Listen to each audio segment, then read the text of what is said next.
কোনো বিশেষণই তার পারফরম্যান্সের মাহাত্ম্য বোঝাতে যথেষ্ট নয়, কারণ ঋতুপর্ণার খেলা শব্দের সীমা ছুঁয়ে গেছে।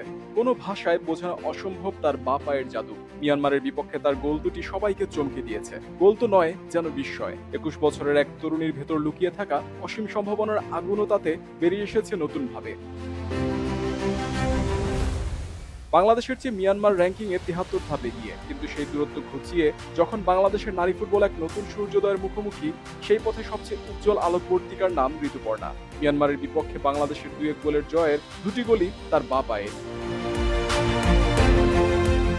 প্রথম গোলটায় ঋতুপর্ণার দারুণ দক্ষতার পরিচয় মেলে। তার নেওয়া ফ্রি কিক মিয়ানমারের মেয়েদের তোলা দেয়ালে লাগার পর নিজে বলটা পেয়ে নিখুঁত প্লেসিং এ জড়িয়ে দিলেন জালে। মিয়ানমারের গোলকিপার বাঁদিকে ডাইভ দিলেও বলের নাগাল পাননি। দ্বিতীয়টি তো অনন্য। বাদিক থেকে বক্সের পাশ ঘেঁষে দুর্দান্ত এক শটে গোলকিপারের মাথার উপর দিয়ে বল জড়িয়ে দেন জালে। ইয়াঙ্গুনের ধুননা স্টেডিয়ামের গ্যালারি স্তব্ধ। ছোটখাটো গড়নের এক তরুণী যেন বিদ্যুতের মতো চিরে দিলেন প্রতিপক্ষকে। সে এক জাদুকরী মুহূর্ত। ২০২২ ও ২০২৪ বাংলাদেশের দুটি সাফ জয়ী দলেরই গর্বিত সদস্য ঋতুপর্ণা। প্রথমবার আলো ছিল সাবিনা খাতুনের ওপর। ঠিক ২ বছর পর কাঠমান্ডুতে বাংলাদেশ যখন সাফ শিরোপা ধরে রাখে, তখন সেই আলোর কেন্দ্রে ঋতু। সাফের সেরা খেলোয়াড়ের স্বীকৃতি যেন তার বা পায়ের শিল্পকেই স্বীকৃতি দিয়েছে। নেপালের বিপক্ষে ফাইনালে ৮১ মিনিটে তার বা পায়ের জয়সূচক গোলটি দেখতে অনেকটা ক্রসের মতো, কিন্তু সেটি ঢুকে যায় সরাসরি জালে, যা এখনো অনেকের চোখে ভাসে। কাঠমান্ডুর দশরথ স্টেডিয়ামে গেল সাফের ফাইনালে তার জয়সূচক গোল ২০,০০০ দর্শককে স্তব্ধ করে দিয়েছিল। গোল উদযাপনেও ছিল সেই জবাব। দর্শকদের চুপ করানোর ভঙ্গি করে বুঝিয়ে দিয়েছিলেন ঋতুপর্ণা এসেছেন আপন আলোয় ছড়াতে। অনেকটা একই রকম গোল করে সেই স্মৃতি ফিরিয়ে আনলেন মিয়ানমারের বিপক্ষে।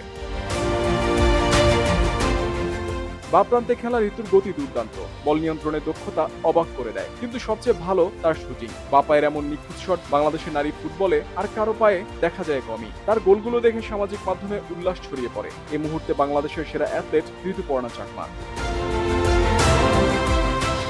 কোচ পিটার বাটলার বাদ দেননি তাকে। যদিও গেল ৩০ জানুয়ারি ১৮ জন নারী ফুটবলার বাটলারের বিরুদ্ধে বিদ্রোহ করেছিলেন, ঋতু ছিলেন তাতে। কিন্তু দল পুনর্গঠনের সময় ঋতু, মনিকা, মারিয়া, তহুরাদের সুযোগ দিয়েছেন ব্রিটিশ কোচ। বাটলার জানতেন কার হাতে আছে ম্যাচ ঘুরিয়ে দেওয়ার ক্ষমতা, জানতেন কাকে তার সবচেয়ে বেশি প্রয়োজন। বড় মঞ্চে আবারও সেটি মনে করিয়ে দিলেন ঋতুপর্ণা। ভুটানে লিগ খেলছিলেন ঋতু।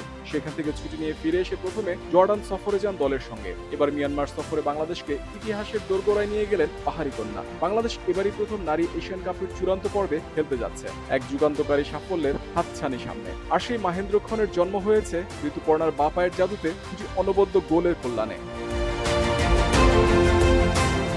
এই সাফল্যের পেছনে আছে ঋতুর ব্যক্তিগত তীব্র শোক আর লড়াইয়ের এক নিভৃত ইতিহাস। ৩ দিন আগেই ২৯ জুন বাহরাইনের বিপক্ষে মাঠে নামার আগে ঋতু ফেসবুকে ছোট ভাইয়ের সঙ্গে নিজের একটি ছবি দিয়ে স্মৃতি রোমন্থন করেছেন।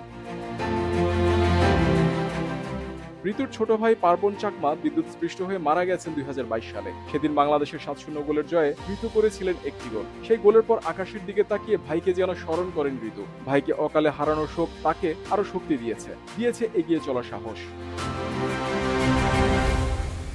দারিদ্র ঋতুকে দমিয়ে রাখতে পারেনি। বাবা বরজ বাসি চাকমা কৃষক ছিলেন, পরে ক্যান্সারে মারা যান। পরিবারে তখন নেমে আসে দুঃসহ সংকট, কিন্তু মেয়েটি থামেনি। রাঙামাটির ছোট গ্রাম মগাছড়ির মাঠে ছোটবেলায় খেলতে গিয়ে পায়ের নখ উঠে গিয়েছিল ঋতুর। বীরসেন চাকমা নামের এক স্কুল শিক্ষকের সহায়তায় এগিয়ে যেতে থাকেন। কে জানতো তৃতীয় শ্রেণীর সেই মেয়ে একদিন হয়ে উঠবেন দক্ষিণ এশিয়ার নারী ফুটবলের রত্ন।